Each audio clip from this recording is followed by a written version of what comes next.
What is going on, guys? Welcome to Gunfighter Life. Today we're going to talk about the Lpvo versus the red dot. Mostly for ARs. It could apply to other things, right? But mostly for like an AR or a fighting rifle type platform. The Lpvo versus the red dot. Speed versus precision. What is the dealio with these? What's the use case? What is the advantages and disadvantages of both? That's what we're going to talk about today on Gunfighter Life, the podcast where we talk about guns, gunfighting, tactics, ballistics, optics, the right way with Almighty God at the center. Who is God except the Lord, and who is rock? Who is the rock except our God? He makes my way perfect. He makes my feet like the feet of a deer. He sets me on high places. He teaches my hands to make war so that my arms can bend a bow of bronze. Let's get into the show. The red dot versus the Lpvo. I should mention, if you guys aren't familiar, there's a bio in the show notes. I'm not going to hash it out again here today. But just to establish in bona fides, I have a bit of experience with both of these. So, this is not just, pie in the sky, wondering about what if, hashing it out on a keyboard in an internet forum. Let's talk about the red dot versus the Lpvo. The Achilles heel of the red dot, in my opinion, is it takes batteries. There are other systems that don't take batteries. Some of my preferred ones do not take batteries. But most red dots take batteries. Batteries die. Batteries require electronics. Batteries require wires. Batteries require the battery. I don't care how long the battery life is supposed to be. That doesn't mean that it is. That's under ideal conditions, at whatever ideal conditions is, right? 72 degrees, temperature stable. That does not count, when you leave it in your car and it gets 140 degrees and the battery explodes. Or it does not count when it gets so cold, like minus 40, minus 50 degrees, that the battery's fully charged, but it doesn't emit because that's how electricity works. So, yeah. So, not to mention batteries die, right? So that is a major drawback of the red dot. There are some other systems, but right now we're talking about the red dot. So they take batteries. The biggest strength of the red dot is they're fast. They are fast. They do not require an eye box per se.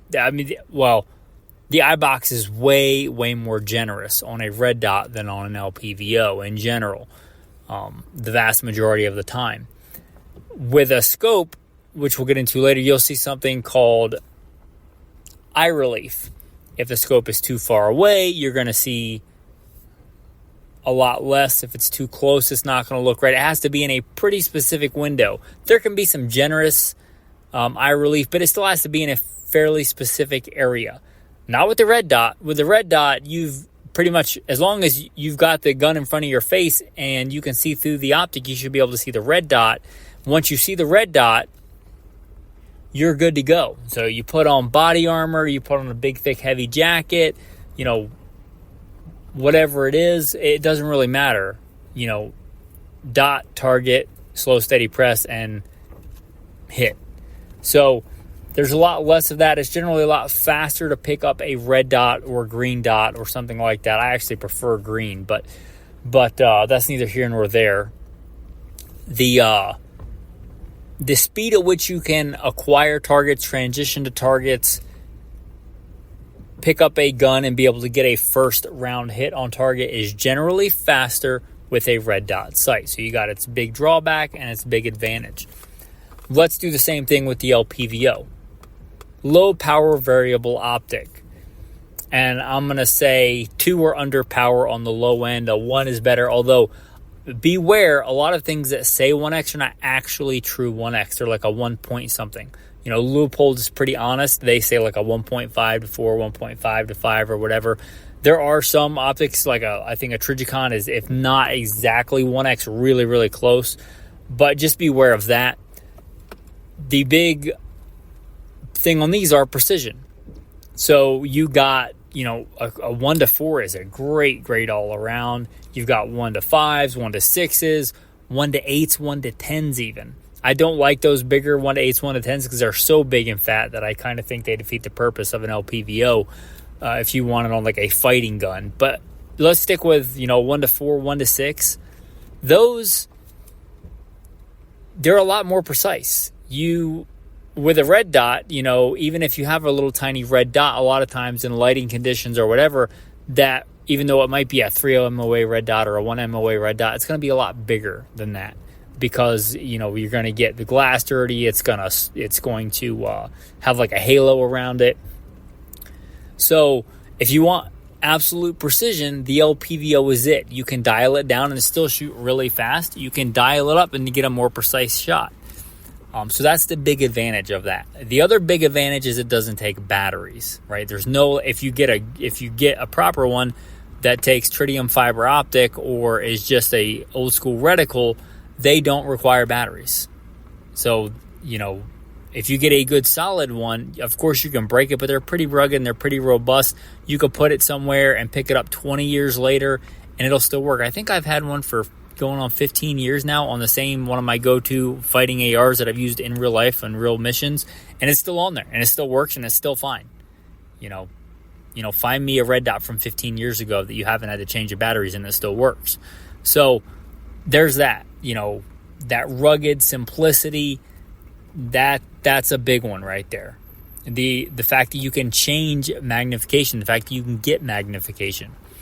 So that is a big strength. The big weakness is the speed, right? You're going to give up some speed. You are going to bleed off some speed for the precision. It's a trade-off. Shocker. There's no clear winner. It depends on what you want to do. But again, eye relief. These are going to have different eye relief issues. One that fits you really well when you're in a t-shirt and jeans is maybe going to have some eye relief issues if you drop down. If you're dropping down in temperature, you're going to have a big heavy jacket on and body armor. So just beware of that. Also, when you pick it up, you have to be more precise. If you're real sloppy with your head placement, it's going to be harder to get a first round hit, second round hit, third round hit. And if you're just on a range on a bench, that doesn't matter. But gunfighting doesn't generally happen off a bench, nor does the kind of hunting that I do generally happen off a bench. It happens in real life, standing, kneeling, and some really awkward positions where this really comes into play.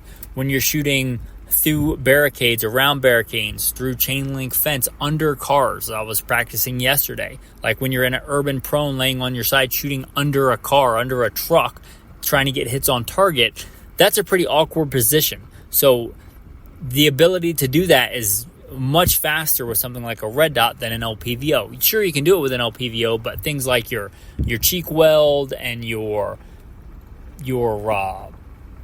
eye relief, those are going to be different than they normally are because you're not in a normal shooting position. So things like that. Also, if you're transitioning, you should be able to shoot a rifle like that, a fighting rifle, from right hand or left-handed, right shoulder or left shoulder, right eye, left eye. You should be able to do that.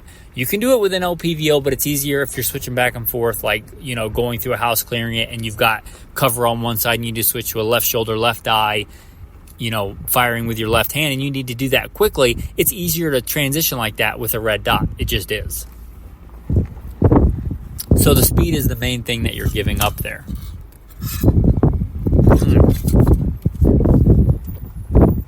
I'm going to go out on a limb and say if you're shooting a 16-inch carbine, which is kind of the standard, you're really not giving much up unless you're shooting past 500 yards. And like for the U.S. Army, I was a Marine and Army. For the U.S. Army, like their farthest qual target is 300 meters. Like if you can't get a good hit on a man-sized silhouette at 300 meters, that's a you problem. That's not like you need more magnification. You don't. If you can't hit a man-sized silhouette at 300 meters with a red dot, it's probably not the optic. So how much precision do you need? I would say like out past 300, I think you do get kind of an advantage. Although in the Marine Corps, we shot iron sights out to 500, and you can certainly do it. But I think there is a bit of an advantage there past 300. The other advantage is if you're shooting smaller targets, if you only have a small window, maybe literally a window, or maybe, trying to thread, you can only see a very small part of a target, maybe the person's leaning around cover because he actually knows what he's doing, and all you can see is a half a head and, a part of an arm. If you're trying to hit that small of a target, even at closer ranges, that LPVO might be the ticket. If you're trying to get positive identification of a target, not like a battlefield where everybody over there is bad, but like you're trying to identify what is that in that dude's hand. Is that a cell phone? Is that a handgun? Is that a flashlight, or is it a gun that has a flashlight on it? When you're trying to pick up small objects, even inside, even like, let's say 100 yards in, if it's a real small object like a cell phone versus a handgun, that can really help. That magnification can really help. Now, you shouldn't just go around scanning with your gun willy-nilly, but if you're already in a shooting kind of scenario and you don't want to dump the wrong dude, then that magnification can come in handy. So those are some other thoughts on the red dot versus the LPVO. But again, you're going to give up speed. I will say I think the LPVO favors the more advanced shooter, and meaning you still might be a very advanced shooter and want a red dot, but I think it will be less disparity in the ability to shoot it fast once you're good. Because if your form is really, really good, like, it's kind of like the draw with a handgun. If you can draw and get, so let's say your draw time is somewhere between like 0.5, 0.6, 0.7, 0.8. You got a really fast draw time.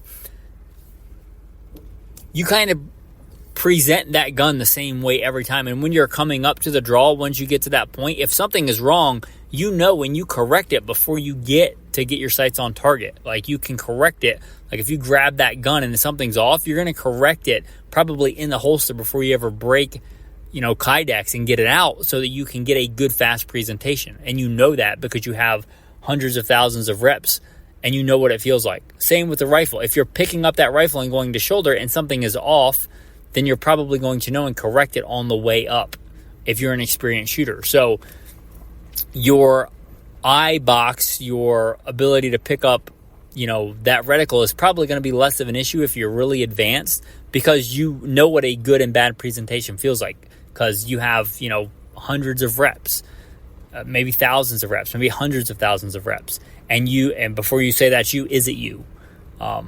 So if you can do that, and you can pick up the gun in the dark and close your eyes, and then somebody turns on the lights and you open your eyes and that reticle is right there dead center, and you are in a good solid shooting position, then you're probably there. You've probably arrived at the fact where that's less of an issue with the eye box, the head box, the eye relief, because you're going to present it correctly. And if it's not correct, you're probably going to notice it before it's actually a factor. You're going to correct it on the way there. You're not going to have to pull the gun up in your face and be like, oh, I can't see the reticle. Oh, I see a giant black donut in my scope because something's jacked up. That tactile. That by automaticity. That by repetition, and you don't have to bring it up to your face and be like, oh, I can't see. I have to fix something. That might get you killed. That might cost you time. So that's just something to consider. The more advanced you are, the more reps you have in doing something, probably the less of a factor it is, because you're going to just know by feel that something is not right when you're going to shoulder that gun, when you're going from the low ready, the high ready, the slung in safe position, grabbing it out of a bag, just going to shoot it. You're going to know, going from standing to kneeling, you're going to know, what the proper technique is for that. And you're probably going to have just fine eye placement on the gun before you get there. Not always, and you get a lot more, leeway with the red dot, but I'm just throwing that out there. But if you have really good form, you're probably going to be in that acceptable window of the LPVO if you have good form and good repetition, and you know what bad feels like and you know what good feels like. So that's just something I wanted to throw out there. I put this up as a topic on the Patreon page for Gunfighter Life, and this got a lot of hits. So I'm kind of throwing out there some things that I want to put out now, and I would like to, God willing, do some testing on Lpvo versus red dot.